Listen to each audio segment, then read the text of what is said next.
এই চ্যানেলে তোমাদের সবাইকে স্বাগতম জানাই। এই চ্যানেলে যারা নতুন আছে তারা চ্যানেলটিকে অবশ্যই সাবস্ক্রাইব করবে। ভিডিওটি ভালো লাগলে অবশ্যই লাইক করবে, শেয়ার করবে। অ্যাক্টিভিটি 1 অ্যাক্টিভিটি 1 এ কি বলেছে? What happened on May 29, 1953। 1953 সালে 29 মে কি ঘটেছিল? Follow the given sequence and describe. নিচে দেওয়া সময়গুলোকে অনুসরণ করো, বর্ণনা দাও, বাক্য লিখো। 4 AM সকাল 4টায় কি হয়েছিল?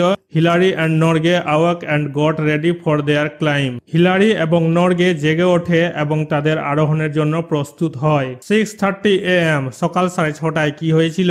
Hillary and Norgay left camp. Hillary এবং নর্গে ক্যাম্প থেকে বের হয়। 11:30 AM সকাল 10:30টায় কি হয়েছিল? They reach the summit of MT Everest. তারা মাউন্ট এভারেস্টের চূড়ায় পৌঁছেছিল। 11:45 AM সকাল 11:45-এ কি হয়েছিল? They made their way back down the mountain. তারা পাহাড়ের নিচের দিকে ফিরে গিয়েছিল। Activity 2A find out the names of glaciers from the route map of Hillary and Tenzing. Hillary এবং তেনজিং এর রুট ম্যাপের গ্লেসিয়ারের নামগুলো খুঁজতে বলা হয়েছে। Work in groups. তোমার সহপাঠীদের সঙ্গে বসে এটা করবে। 1 ইজ ডান ফর ইউ, একটা করে দিয়েছে। এটা হচ্ছে হিলারি এবং তেনজিং এর রুট ম্যাপ। 1 নম্বর ইস্ট রংবাক গ্লেসিয়ার, 2 নম্বর কংসুং গ্লেসিয়ার, 3 নম্বর Khumbu glacier. Activity 2B activity 2B এ কি বলেছে? Arrange the glaciers from north to south. উত্তর থেকে দক্ষিণ দিকে গ্লেসিয়ার গুলো সাজাতে বলা হয়েছে। 1 ইজ ডান ফর ইউ, একটা করে দিয়েছে। 1 নম্বর ইস্ট রংবাক গ্লেসিয়ার। তারপরে যেটা হবে 2 নম্বর খুম্বু গ্লেসিয়ার, 3 নম্বর হবে কংসুং গ্লেসিয়ার। অ্যাক্টিভিটি 3 তে কি বলেছে? Let's answer the following question. এই প্রশ্নগুলোর উত্তর করতে বলা হয়েছে, করে দিয়েছি, দেখে নাও। এ নম্বর, who was the leader of British Everest expedition of 1953। 1953 সালের ব্রিটিশ এভারেস্ট অভিযানের নেতা কে ছিলেন? আনসার কি হবে? Colonel John Hunt was the leader of the British Everest expedition of 1953। Colonel John Hunt ছিলেন 1953 সালের ব্রিটিশ এভারেস্ট অভিযানের নেতা। B number, how many climbers were chosen for the expedition. অভিযানের জন্য কতজন পর্বতারোহীকে বেছে নেওয়া হয়েছিল? আনসার কি হবে? 11 climbers were chosen for the expedition. অভিযানের জন্য 11 জন পর্বতারোহীকে বেছে নেওয়া হয়েছিল। সি নম্বর, how many climbers got the chance to climb to the top. কতজন পর্বতারোহী চূড়ায় আরোহণের সুযোগ পেয়েছিল? আনসার কি হবে? Only 4 climbers got the chance to climb to the top. চূড়ায় আরোহণের সুযোগ পেয়েছিল মাত্র 4 জন পর্বতারোহী। ডি নম্বর, who were the members of the first team. প্রথম দলের সদস্য কারা ছিল? আনসার হবে Tom Bourdillon and Charles Evans were the members of the first team.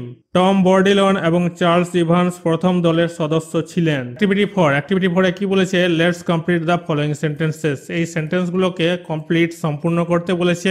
এ নম্বর, the oldest woman to climb MT Everest is Anna Czerwinska. Mount এভারেস্টে আরোহণ করা সবচেয়ে বয়স্ক মহিলা হলেন আনা জারুনিস্কা। বি নম্বর, she climbed at the age of 50। তিনি 50 বছর বয়সে আরোহণ করেছিলেন। সি নম্বর, the youngest Indian to climb MT Everest is Arjun Vajpai. Mount এভারেস্টে আরোহণকারী সর্বকনিষ্ঠ ভারতীয় হলেন অর্জুন বাজপেয়ী। ডি নম্বর, হি ক্লাইম্বড অন মে 20, 2011। তিনি 2011 সালে 20 মে আরোহণ করেন। অ্যাক্টিভিটি 5 এ কি বলা হয়েছে? Now classify the nouns and fill in the table. 1 is done for you. নাউনকে ক্লাসিফাই করা হয়েছে, ভাগ করা হয়েছে।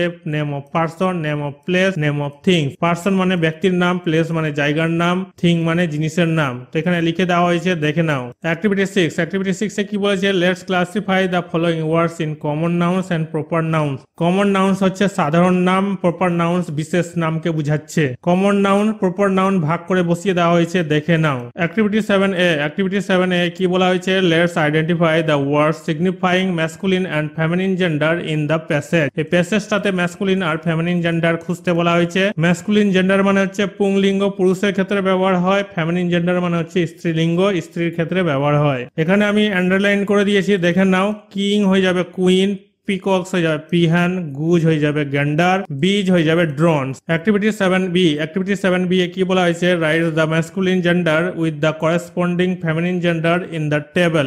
One is done for you, masculine gender আর ফেমিনিন জেন্ডার। উপরে যে আমরা দেখলাম ম্যাসকুলিন আর ফেমিনিন জেন্ডার গুলো, এখানে ম্যাসকুলিন জেন্ডার আর ফেমিনিন জেন্ডার ওয়ার্ড গুলো বসানো হয়েছে। কিং মানে হচ্ছে রাজা, কুইন মানে হচ্ছে রানী, ড্রোনস মানে হচ্ছে পুরুষ মৌমাছি, বিজ মানে হচ্ছে মৌমাছি, পিকক্স মানে হচ্ছে ময়ূর, পিহান্স মানে হচ্ছে ময়ূরী, গেন্ডার মানে হচ্ছে হংস, গুজ মানে হচ্ছে হংসী স্ত্রী হাঁসকে বোঝাচ্ছে। অ্যাক্টিভিটি 8, অ্যাক্টিভিটি 8 এ কি বলা হয়েছে, write 5 sentences describing the route map of Tenzing and Hillary. Tenzing এবং হিলারির রুট ম্যাপটা দিয়ে 5টা বাক্য লিখতে বলা হয়েছে। One is done for you, একটা সেন্টেন্স লিখে দিয়েছে। Hillary and Tenzing started their final climb at 6:30 AM। Hillary এবং তেনজিং সকাল 6:30টায় তাদের চূড়ান্ত আরোহণ শুরু করে। দে ক্রস দ্য পকলডা peak and travelled northwards to arrive at the Khumbu glacier. তারা পকলডা চূড়া অতিক্রম করে এবং কুম্বু হিমবাহে পৌঁছানোর জন্য উত্তর দিকে যাত্রা করে। At that point they turned eastwards and arrived at লৌহ পাস। তখন তারা পূর্বমুখী হয়ে লৌহ পাসে এসে পৌঁছায়। From that point they went directly and crossed the western CWM। সেখান থেকে তারা সরাসরি গিয়ে ওয়েস্টার্ন CWM অতিক্রম করে।